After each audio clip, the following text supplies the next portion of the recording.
¿Alguna vez te has parado a pensar en la cantidad de millones de amenazas a las que nuestras células se enfrentan a lo largo de nuestra vida? Pues bien, resulta que todos los días nos enfrentamos sin saberlo a miles de patógenos, células tumorales y sustancias nocivas que acabarían con nosotros, si no fuese gracias a la protección que nos da nuestro sistema inmune, un conjunto de órganos, tejidos y células muy organizadas que trabajan en la autodefensa de nuestro cuerpo como si de un ejército se tratara. En este vídeo os intentaré descubrir cómo funciona este pequeño ejército tan vital para nosotros. Sin más dilación, comencemos.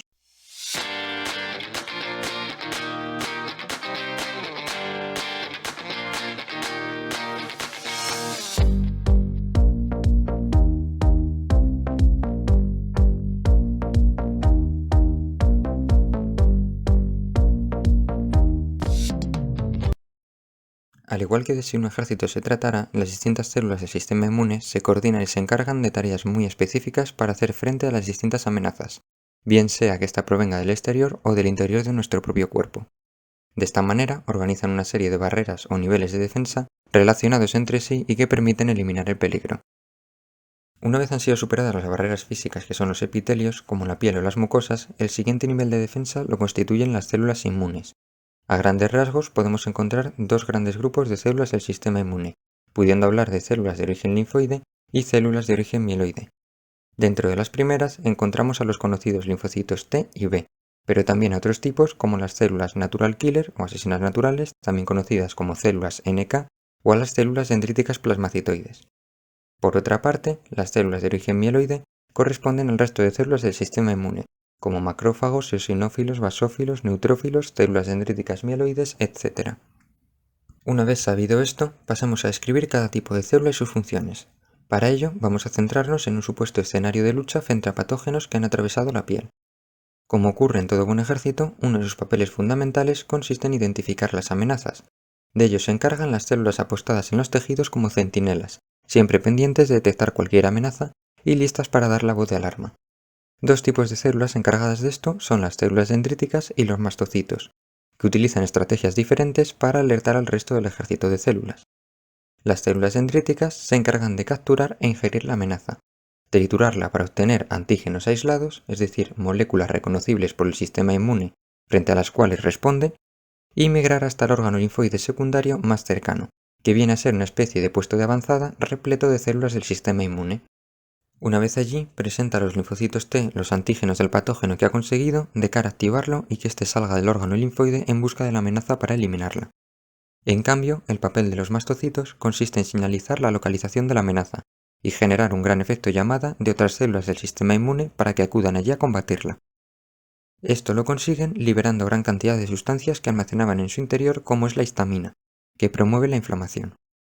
Es entonces cuando a la llamada acuden al campo de combate muchas otras células del sistema inmune. Un gran número de células que lo hacen son los neutrófilos, que migran de la sangre a los tejidos cuando hay inflamación. Estos se van a encargar de comerse a bacterias en un proceso llamado fagocitosis, para lo cual las introducen y las digieren. Un solo neutrófilo es capaz de fagocitar muchas bacterias, tras lo cual se producirá su muerte, generándose así el pus que vemos en las heridas. Además, los neutrófilos también son capaces de lanzar redes formadas por su propio ADN para atrapar a los patógenos.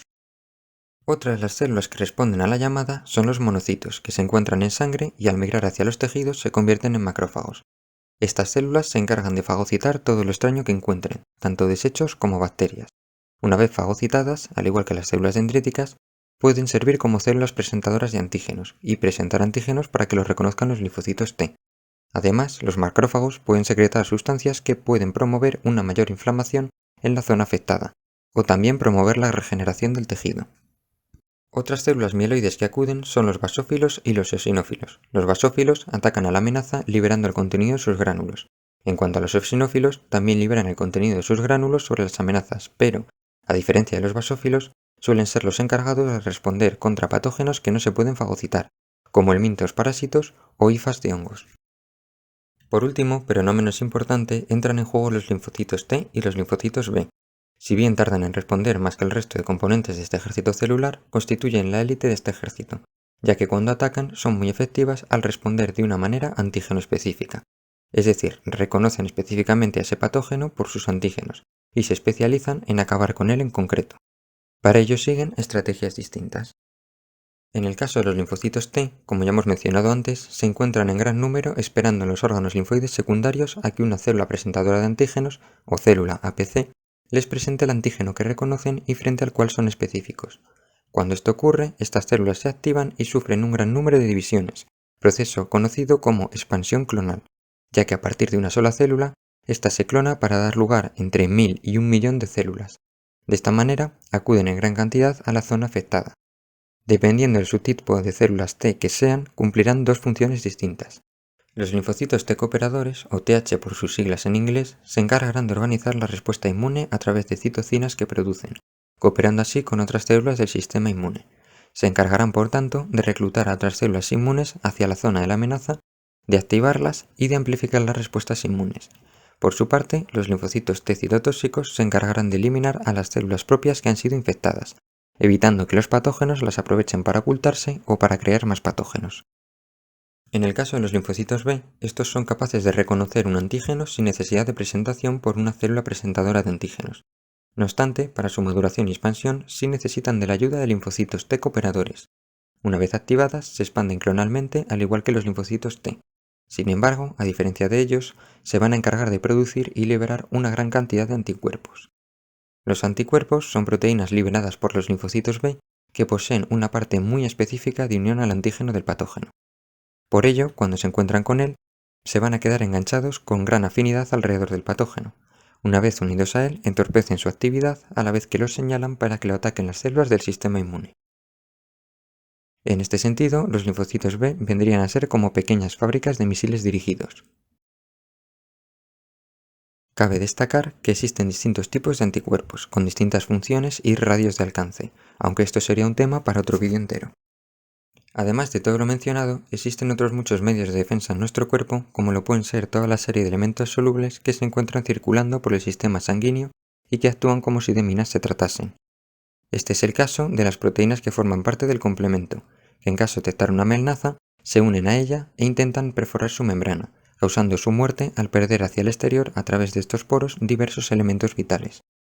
Por último, al igual que es necesario saber cuándo es necesario iniciar una respuesta inmune frente a una amenaza, es igual de importante saber cuándo parar toda esa respuesta inmune que está causando inflamación y un consumo de recursos, cosas que no son beneficiosas para el cuerpo humano a largo plazo.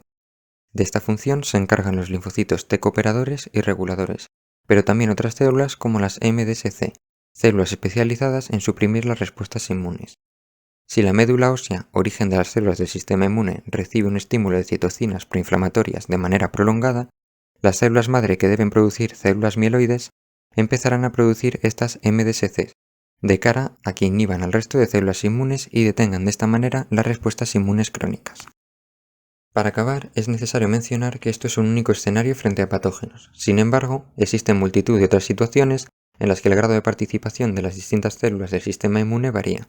Un ejemplo de ello ocurre cuando el cuerpo se enfrenta a amenazas en formas de moléculas extrañas, como es el caso de la vacunación, adquiriendo el papel más relevante los linfocitos T y B, que responden de manera similar a la mencionada, generando memoria, o como cuando el cuerpo se enfrenta a células tumorales, células que por tanto han mutado y expresan proteínas de manera distinta a una célula sana.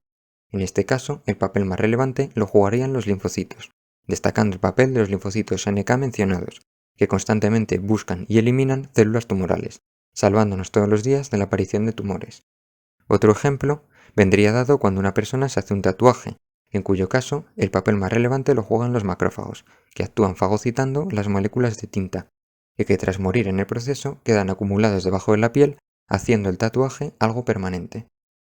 Pues eso es todo. Si os ha gustado el vídeo y tenéis interés, por ejemplo, en cuáles son los distintos tipos de anticuerpos y sus mecanismos de acción, o cómo actúa el complemento, decidlo en los comentarios y dadle apoyo a este vídeo.